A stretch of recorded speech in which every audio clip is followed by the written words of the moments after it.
오늘 우리에게 주시는 하나님 말씀 함께 봅니다. 오늘 우리에게 주시는 하나님 말씀은 마태복음 8장 5절부터 13절입니다. 그러면 다 함께 읽습니다. 예수께서 가버나움에 들어가시니 한 백부장이 나와 간구하여 이르되 주여 내 하인이 중풍병으로 집에 누워 몹시 괴로워하나이다. 이르시되 내가 가서 고쳐 주리라. 백부장이 대답하여 이르되 주여 내 집에 들어오심을 나는 감당하지 못하겠사오니 다만 말씀으로만 하옵소서. 그러면 내 하인이 낫게 싸움나이다. 나도 남의 수하에 있는 사람이요 내 아래에도 군사가 있으니 이더러 가라 하면 가고 저더러 오라 하면 오고 내 종더러 이것을 하라 하면 하나이다. 예수께서 들으시고 놀랍게 여겨 따르는 자들에게 이르시되 내가 진실로 너희에게 이르노니 이스라엘 중 아무에게서도 이만한 믿음을 보지 못하였노라. 또 너희에게 이르노니 동서로부터 많은 사람이 이르러 아브라함과 이삭과 야곱과 함께 천국에 앉으려니와 그 나라의 본 자손들은 바깥 어두운 데 쫓겨나 거기서 울며 이를 갈게 되리라. 예수께서 백부장에게 이르시되 가라 내 믿음대로 될지어다 하시니 그 즉시 하인이 나으니라. 아멘. 오늘 말씀의 제목은 백부장의 믿음입니다. 그러면 오늘 말씀을 통해 함께 은혜 나누도록 하겠습니다. 이에 오늘 말씀을 보게 되면 예수께서 가버나움에 들어가시니 한 백부장이 나와 간구하더라고 말씀하고 있습니다. 오늘 말씀에 나오는 가버나움이라고 하는 도시는 군사적으로 중요한 지역으로서 로마의 군단급은 아니지만 팔레스틴의 분봉왕 헤롯 안디바의 보조 부대가 주둔했던 곳이었습니다. 한 개의 군단이라고 하면 700명의 기병을 포함해서 3,000명이나 6,000명 정도의 보병으로 구성되어 있는 부대였습니다. 팔레스틴에 주둔했던 로마 군대는 다른 나라에서 징집된 것이 아니라 그 나라의 유대인이 아닌 비유대인으로 결성된 그런 부대였습니다. 여기서는 사마리아 사람들을 징집해서 이렇게 군대를 만든 것으로 보기도 하고 또 유대의 이웃 나라인 레바논이나 시리와 같은 이방 지역에서 군사들을 모아서 군 부대를 이룬 것으로 보기도 합니다. 여튼 이제 이 사람들은 이방인들임에 틀림이 없습니다. 이러한 군대의 백부장인 본문에 등장한 한 백부장은 가버나움이 헤롯의 관할지에 있었던 것으로 보아서 이방 출신으로서 아마 헤롯의 용병이었던 것 같습니다. 그러니까 여기에 나오는 이 백부장도 원래 로마 출신이라기보다는 이방인으로서 로마 사람들에게 돈을 주고 샀든지 충성을 다해서 로마 사람으로 인정을 받았든지 로마 군인이 된 것으로 생각할 수가 있습니다. 실제로 바울 목사님 같은 경우에 복음을 전파하다가 재판을 받게 됐을 때 천부장을 만나게 됐는데 그 천부장에게 자기가 로마 사람이라고 하니까 어떻게 해서 로마 사람이냐? 난 태어날 때부터 로마 사람이라고 하니까 그 천부장은 자기는 돈을 주고 샀다 천부장 그러면서 바울을 함부로 다루지 못했던 것을 볼 수가 있습니다. 여기서 이 백부장은 100명의 군사를 거느릴 수 있는 중급 지휘관이라고 할 수가 있습니다. 그런데 이 사건을 누가 복음에서는 자세히 언급하면서 로마 백부장이 유대인들을 위해서 좋은 일을 많이 해서 존경을 받는 인물이라고까지 그 얘기를 하고 있습니다. 자, 본문에서는 이제 우리 말에는 예수께서 가버나움에 들어가셨다라고 이렇게 기록되어 있는데 원문에는 들어갔다라고 하는 말이 가장 먼저 나옵니다. 그래서 예수님께서 가버나움에 들어가셨다라고 하는 것을 강조를 하고 있습니다. 가버나움이라고 하는 도시는 예수님의 갈릴리 사역의 중심지였습니다. 가버나움이라고 하는 도시는 특히 헤롯의 아들인 빌립보에게 분할된 영토의 경계에 가장 가까운 곳에 있는 국경 도시였을 뿐만 아니라 무역에 중요한 역할을 하는 도시였습니다. 그런데 예수님께서 이 가버나움에 들어오시게 된 것은 이번이 처음은 아니었습니다. 마태복음에 의하면 예수님께서는 사단에게 시험을 이기신 후에 가장 먼저 가버나움에 가셔서 여러 가지 사역을 행하셨습니다. 이후에 예수께서는 세례 요한이 잡힌 후에 나사렛을 떠나서 가버나움으로 가셨습니다. 그리고 가버나움에 있는 갈릴리에서 비로소 복음을 전파하고 제자들을 불러 모으셨습니다. 그리고 산상수훈을 마치신 후에도 가장 먼저 가버나움으로 가셨던 것입니다. 예수님 당시에 가버나움이라고 하는 도시는 상업적으로만 아니라 군사적으로도 매우 중요한 도시였습니다. 이 지역을 당시 로마로부터 분할을 받아서 통치하던 분봉왕 헤롯 안티파스라고 하는 왕은 정식 로마 군단을 소유한 적은 없었지만 군사를 소집할 권한도 있었고 일부 자신의 군대를 소유하고 있기도 했습니다. 이에 본문은 이르되 주연의 하인이 중풍병으로 집에 누워 몹시 괴로워하나이다 라고 말씀하고 있습니다. 본문에서 백부장이 예수님을 가리켜서 주여에 해당하는 퀴리에라고 한 것은 놀라운 일이 아닐 수가 없습니다. 백부장은 이방인인데 이방인이 예수님을 랍비라고 하지 않고 주여라고 한 것은 이 자신을 종으로 생각했다는 얘기고 특별히 존경하는 마음과 믿음을 갖고 있다라고 하는 것을 얘기하는 것입니다. 오늘 본문에서 하인이라고 하는 말에 해당하는 파이스라고 하는 말은 아들이나 하인에 해당하는 그런 단어인데 거의 대부분이 계급이나 신분상 다른 사람 밑에 있는 사람, 또 다른 사람으로부터 지배를 받고 있는 사람, 그리고 하인이라는 뜻을 갖고 있습니다. 그런데 이 백부장이 이와 같은 용어를 사용하고 있는 것입니다. 이 백부장은 자신의 부모나 혈육이나 상전이 아닌 일단 무시해도 좋은 그런 사람을 위해서 굳이 와서 간구하고 있는 것입니다. 자기의 종, 하인, 소하에 있는 사람, 이런 사람을 위해서 간구하고 있는 것입니다. 이 하인은 당시 사회 구조상 천민이었는데 백부장하고는 특별한 우정이나 애정 관계에 있었던 것처럼 보이고, 그렇지 않다면 이 백부장이라고 하는 사람이 백부장으로서 당연히 사랑을 가지고 부하를 보살펴야 되는 것 아니냐라는 그런 뜻에서 이 하인을 위해서 체면이나 바쁜 일이나 모든 것 제쳐두고 예수님께 와서 간청하고 있는 것입니다. 여기서 중풍병이라고 하는 말은 신체의 전체나 일부나 또 얼굴이나 기타 몸 부위에서 일어나는 마비 증상을 가리킬 때 사용하는 용어입니다. 하지만 그 원인은 매우 다양하고 또 현대에 이르러서도 완전히 중풍병이라고 하는 병이 규명되지 않고 있습니다. 하지만 그 대표적 원인으로는 역시 뇌졸중을 들 수 있습니다.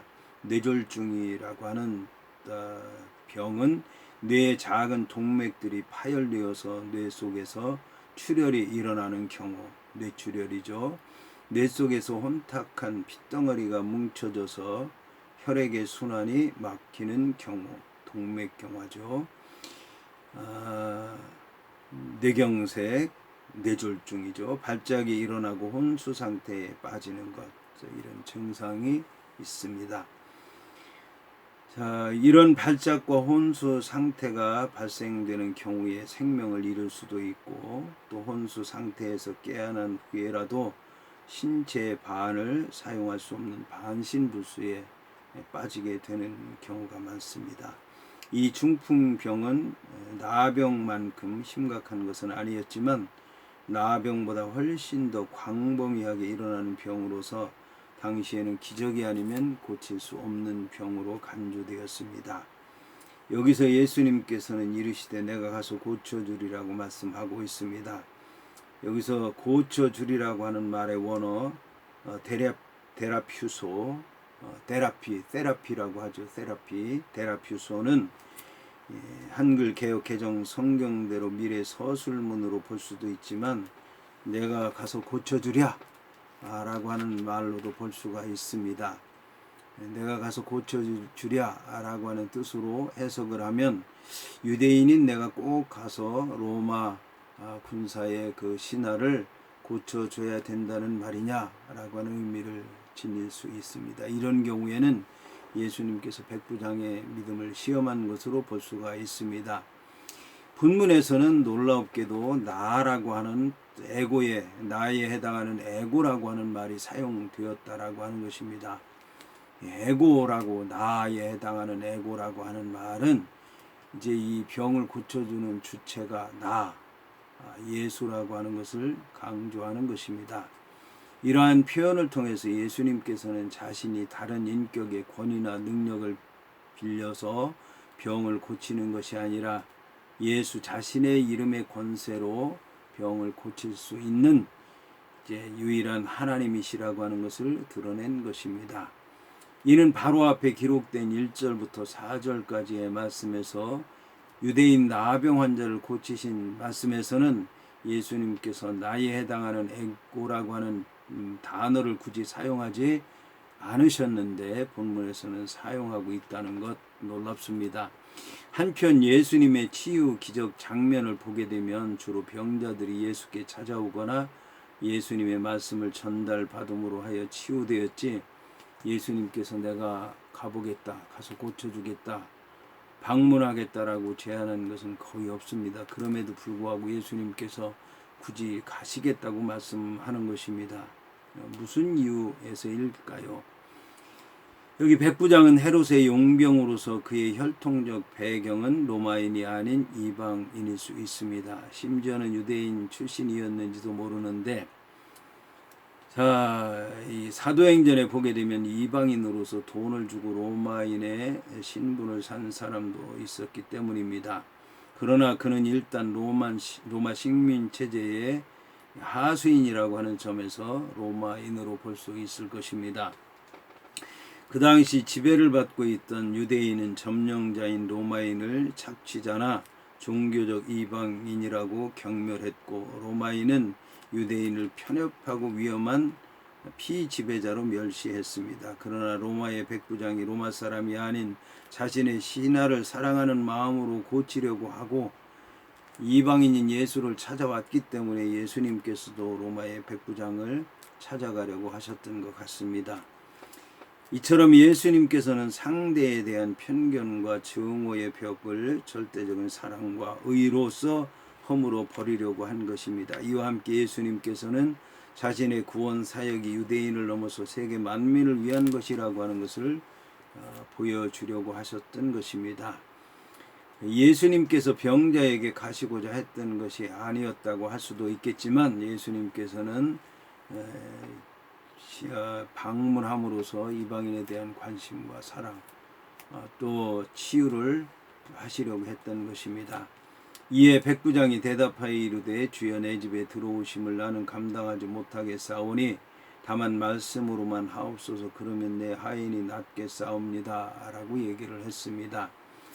본문에서 나는 감당하지 못하겠습니다라고 하는 말은 나는 가치가 없습니다라고 하는 뜻입니다. 이방인 백부장은 유대인인 내가 굳이 너에게 가서 고쳐야 하느냐 이렇게 말씀했는데, 나는 주님께서 저희 집에 들어오실 만한 가치조차도 없는 사람입니다 라고 자신을 낮추게 된 것입니다. 이는 이방인의 집에 들어가거나 그들과 함께 식사하는 것과 같은 이방인의 교제를 금지하는 유대인의 관습을 잘 알고 있었기 때문에 이방인인 백부장이 사려 깊은 대답을 한 것 같습니다.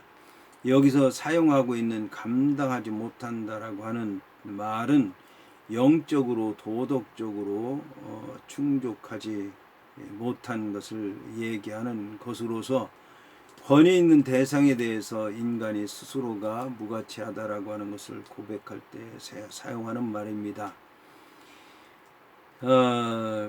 여기다가 백부장은 예수님의 말씀으로만으로도 자기의 하인의 병이 나을 수 있다고 이렇게 얘기하고 있습니다. 이 같은 백부장의 요구는 백부장이 예수님을 전능한 절대자로 믿었다라고 하는 것을 얘기해 주는 것입니다. 사실 예수님께서는 병자에게 가까이 가지 않고 멀리 떨어진 상태에서 말씀으로만으로도 치유의 은총을 베푸셨다라고 하는 말씀을 요한복음 4장 46절부터 53절을 보게 되면 이렇게 나와 있는데, 백부장의 믿음은 이렇게 보기 힘든 놀라운 믿음을 가졌던 것입니다. 만약 그가 예수님을 어떤 비상한 의사로 생각했다면 특효약이나 또는 손을 만지는 행위, 또 어떤 치유 행위를 요청했을 것이고, 능력 있는 종교 지도자 정도로 생각을 했더라도 기도를 해달라든지 안수를 해달라든지 손수건을 얹어달라든지와 같은 요구를 했을 텐데, 말씀 속에 절대적인 능력이 있다고 믿은 것은 놀라운 일이라고 하는 것입니다. 예수님을 하나님으로 본 것이고 하나님께서 보낸 메시아로 알고 있었다라고 하는 것을 얘기하는 것입니다. 자, 백부장이 바란 것은 한 말씀이었다는 사실입니다. 이를 통해서 이방인인 백부장이 얼마나 놀라운 믿음을 가졌는지 우리는 알 수 있을 것입니다. 이어 본문은 나도 남의 수하에 있는 사람이요 내 아래에도 군사가 있으니 이더러 가라 하면 가고 저더러 오라 하면 오고 내 종더러 이것을 하라 하면 하나이다 라고 말씀하고 있습니다. 본문은 한글 개정 개역 성경에는 번역되고 있지 않지만 앞절에 대한 이유를 설명하는 가르라고 하는 접속사로 시작하고 있습니다. 그러므로 이제 가르라고 하는 이유를 설명하는 접속사를 여기에 넣어서 다시 한번 본문의 말씀을 읽는다면, 왜냐하면 나도 남의 수하에 있는 사람이요 내 아래에도 군사가 있으니 이더러 가라 하면 가고 저더러 오라 하면 오고 내 종더러 이것을 하라 하면 하기 때문입니다 라고 하는 뜻이 되는 것입니다. 본문에서 수하라고 하는 말은 권위나 권한이나 권력이라는 뜻입니다. 여기서 남의 수하에 있는 사람이라고 하는 말은 남의 권세 아래에 있는 사람이라는 뜻으로서, 여기서 권세라고 하는 것은 로마 황제의 권한을 말씀하고 있습니다. 그렇지만 이 말은 국가에 속한 자라고 하는 뜻으로서 모두 국가 권세의 정점인 황제에게 복종해야 한다는 국가 질서 체계를 지적한 것으로 볼 수가 있습니다. 군인으로서 황제로부터 권한의 일부를 위임받아서 자기 밑에 있는 100명의 부하를 이끌고 있는 백부장에게 있어서 이와 같은 명령 체계와 같은 개념은 로마 군대에게 너무도 명백한 것이었습니다. 그런데 절대 권력을 가지고 있는 로마 체계에서 그런 이제 그 체계를 이해하는 사람으로서 예수님에 대해서 그런 로마의 절대 권력의 체계로서 예수님을 적용시킨 것은 놀라운 일이 아닐 수가 없습니다. 이것은 결국 백부장이라고 하는 사람이 예수님을 세상에서 통치자인 황제 이상의 존재, 즉 자연과 우주를 복종시킬 수 있는 하나님께서 보내신 통치자로 파악하고 있다고 하는 것을 얘기하는 것입니다. 한편 눈에 보이는 세계의 영적 현상의 원리를 꿰뚫어 본 백부장의 신앙의 지혜는 매우 놀라운 것입니다.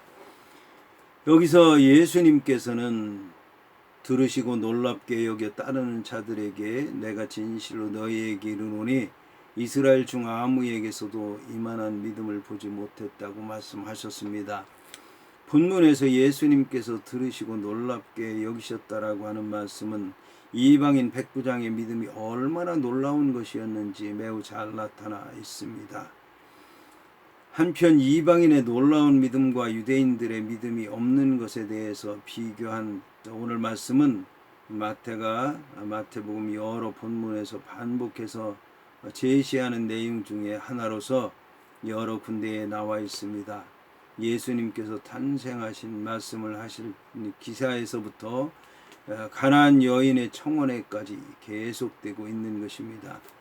본문에서도 마태는 예수께서 이방인 백부장의 믿음에 관해서 놀라는 장면과 곧바로 이어지는 예수님을 따르는 무리들, 즉 유대인들을 향한 경고를 분명히 대조시켜서 믿음은 혈통에 의해 좌우되는 것이 아니고 복음을 받아들이느냐 받아들이지 않느냐에 의해서 좌우된다고 하는 사실을 강조하고 있는 것입니다. 여기서 놀랍게 여기다라고 하는 말은 놀라다, 이상히 여기다, 감탄하다 하는 말로 번역할 수 있습니다. 이는 결국 한편으로는 예수께서 모든 사건을 지배하시는 결코 놀라지 않으실 신이신 동시에 다른 한편으로는 놀라는 감정적 성정을 지닌 완전한 인간이라고 하는 것을 얘기하는 것입니다. 한편 내가 진실로 너에게 이른다라고 하는 말에 해당하는 아멘 레고 휘민이라고 하는 말씀은 다음에 대단히 중요한 내용을 말씀하실 것을 얘기하는 것입니다. 그런데 이 백부장은 이방인으로서 예수를 메시아로 나타내고 있는 구약적 배경을 거의 알지 못했을 텐데도 불구하고 그 당시에 어떤 유대인들보다도 예수님에 대해서 더 깊이 알고 있었습니다. 다시 말해서 예수님께서는 여태까지 만나본 유대인들 중에서 그 어느 누구도 말씀만으로도 병이 낫겠다고 고백한 사람이 없었는데 이 백부장은 말씀만으로도 나을 수 있다고 하는 놀라운 고백을 함으로써 오히려 복음이 유대인에게서 이방인에게로 전파되는 것이 아니라 이방인에게서 유대인으로에게로 복음이 전파될 것이라고 하는 것을 말씀하고 있는 것입니다. 이어서 본문은 또 너희에게 이르노니 동서로부터 많은 사람이 이르러 아브라함과 이삭과 야곱과 함께 천국에 앉을 것이다 라고 말씀하고 있습니다. 여기서 또 너희에게 이른다라고 하는 말에 해당하는 레고 대 휘민이라고 하는 말 뒤에 나오는 말씀의 엄숙성과 중요성을 본문은 일깨우고 있습니다. 예수님은 지금 거듭해서 유대인의 신앙관에 대해서 이제 새롭게 할 이방인 선교의 비전을 제시하고 있는 것입니다. 여기서 동서로부터라고 하는 말은 단순히 유대 땅 동쪽의 서쪽이라고 하는 말만이 아니라 온 세상 끝에서 끝, 결국 온 세상을 다 얘기하는 말씀입니다.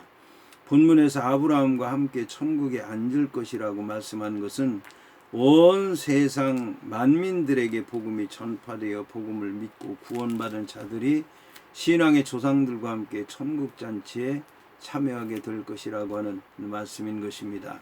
여기서 아브라함과 이삭과 야곱은 여호와의 언약을 확실한 약속을 받은 당사자들로서 이스라엘 백성들의 신앙의 뿌리라고 할 수가 있습니다.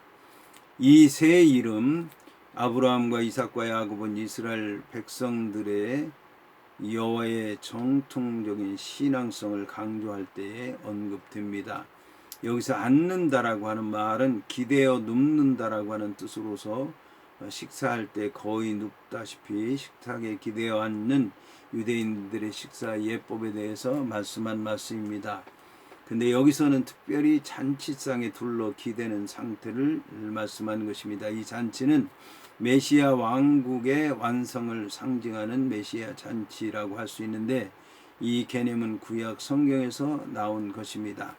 메시아 잔치, 곧 믿음의 조상들과 함께 천국에 앉을 수 있는 자들은 이방인인 본문의 백부장의 예에서도 볼 수 있듯이 백부장이 소유했던 그런 믿음을 소유한 자들이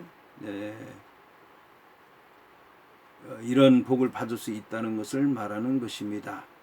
따라서 앞으로 세상 각처에 살고 있는 백부장과 같은 믿음의 소유자들은 하나님의 나라가 임할 때 먼 곳에서 와서 하나님의 나라의 잔치에 참여하게 될 것이다 라고 하는 말씀입니다. 이어서 예수님께서는 그 나라의 본 자손들은 바깥 어두운 데 쫓겨나 거기서 울며 이를 갈게 되리라고 말씀하셨습니다.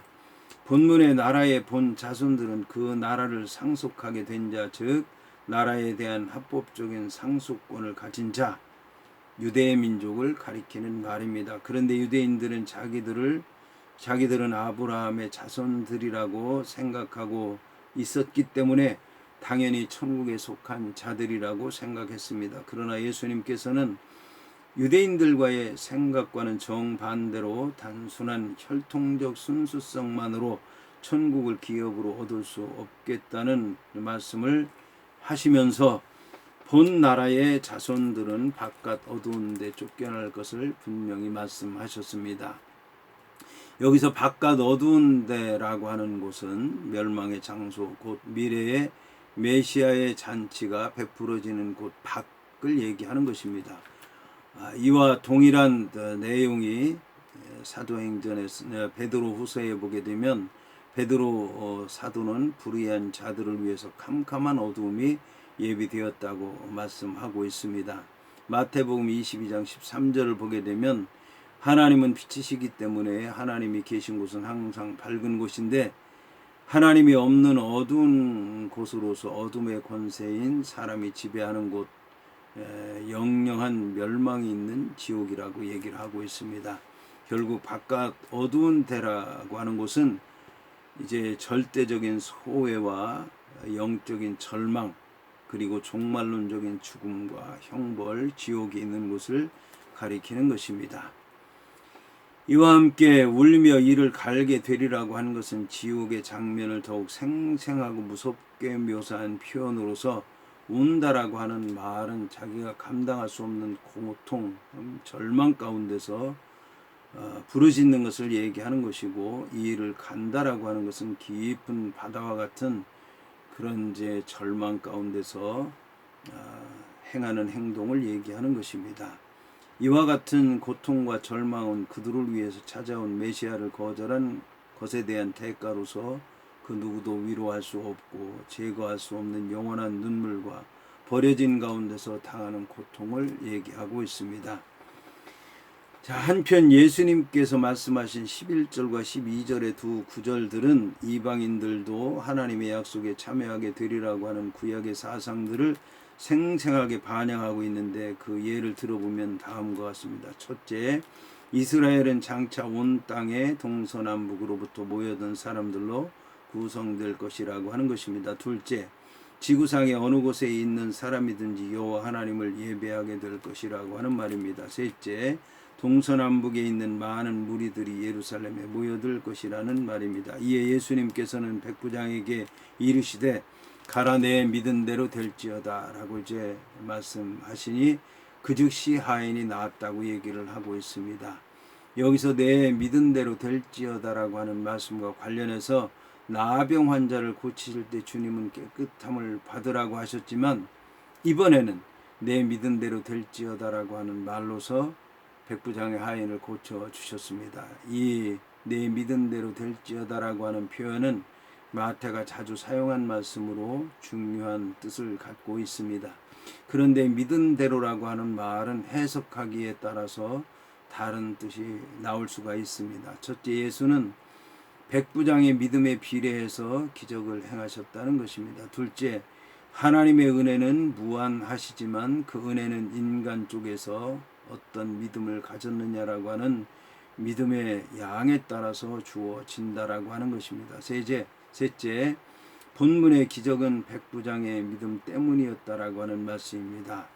그리고 기적이 행사되면서 백부장이 믿고 있는 것처럼 병 고침이 그대로 이루어졌습니다. 본문의 그 즉시라고 하는 말을 직역하면 그 똑같은 시각에라고 하는 말로서 누가복음 7장 6절을 보게 되면 예수님과 백부장의 집 사이의 거리가 멀지 않았다라고 하는 것을 알 수 있습니다. 다시 말해서 백부장의 친구들이 멀리 떨어져 있지 않은 그의 집에 도착하기 전에 이미 그의 하인의 병이 나았던 것으로 보아서 그 즉시라고 하는 말은 바로 그 순간에, 즉 예수님께서 내 믿은 대로 될지어다라고 하는 말씀이 떨어진 즉시 나았던 것으로 볼 수가 있습니다. 이는 나병 환자의 경우에서와 마찬가지로 주님의 말씀은 곧 능력이고 실행이고 창조적인 역사라고 하는 것을 뜻하는 것입니다. 한편 이방인의 백부장의 하인 치유의 말씀은 가나안 여인의 딸 치유에 나오는 말씀과 같이 세 가지 측면에서 공통점을 갖습니다. 첫째, 치유의 청원자가 모두 이방인이었다는 것입니다. 둘째, 예수께서 직접 그들에게 가지 않고 먼 거리에서 말씀만으로 치유하셨다는 것입니다. 셋째, 예수께서 말씀하신 즉시 치유되었다는 것입니다.